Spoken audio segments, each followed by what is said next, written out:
Hello everyone, this is Tengu, and welcome back to another Dark Souls 3 boss drawing.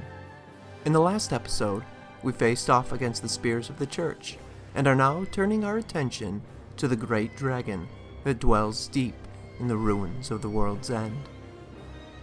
Midir has plagued our journey by breathing fire down in our path. We are confronted by the dragon on a bridge where we can either run past or stand our ground and fight. Fighting off the dragon will cause him to fall off into an abyss.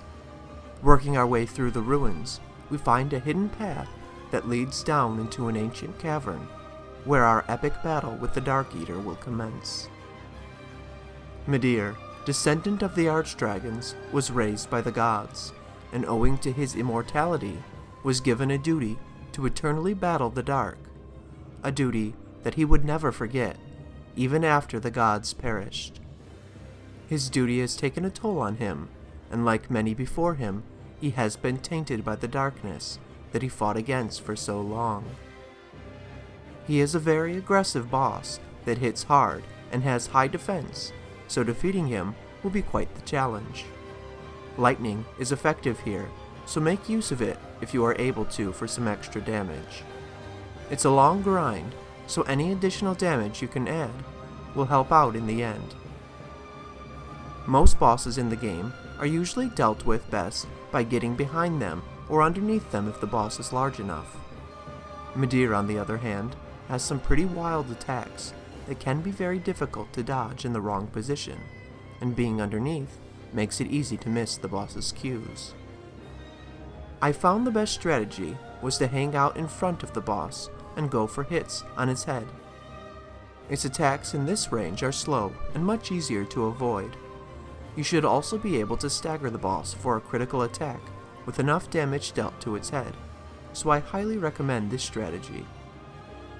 Darkeater Midir starts off mainly using bites, claw swipes, and a variety of fire-breathing attacks. When weakened, the boss will switch into its second phase, where it uses more dark magic attacks and some powerful AoEs.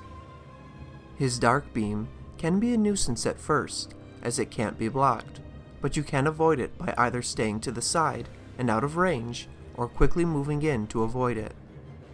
The attack will leave the dragon momentarily stunned, so if you are quick enough, you can use the time to put in a few good hits on its head. The boss hits hard, but most of its attacks are fairly easy to avoid. You'll likely have to heal after every hit you take, and the defense and health that this boss has can easily wear you down. The key will be learning the timing on your dodges, and when to make the most of your attack opportunities. With some patience and a little practice, you'll be able to add Midir to your trophy room soon enough. For our gear, I had a lot of requests for the Iron Dragon Slayer armor, and I thought it would be a good fit as well. The stark melted iron body armor was once possessed by the Pilgrim Butterfly, and was defeated by the Champion of Ash in Lothric. It was left to rust away until it slipped into an abyssal swamp, where it was possessed once more by the memory of the hunt. Refighting and defeating the Dragon Slayer armor will grant you the set where you can return it to its duty of hunting dragons.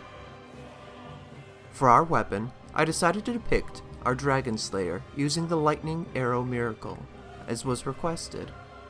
It plays into the boss's weakness, and it's always fun to draw lightning.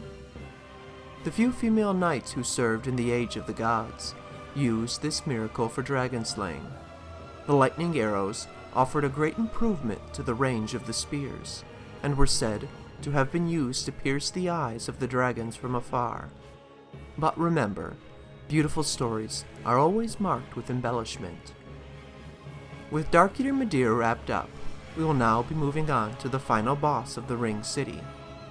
With this being the last piece of DLC, and this game marking the end of the series, it will definitely be a bittersweet drawing.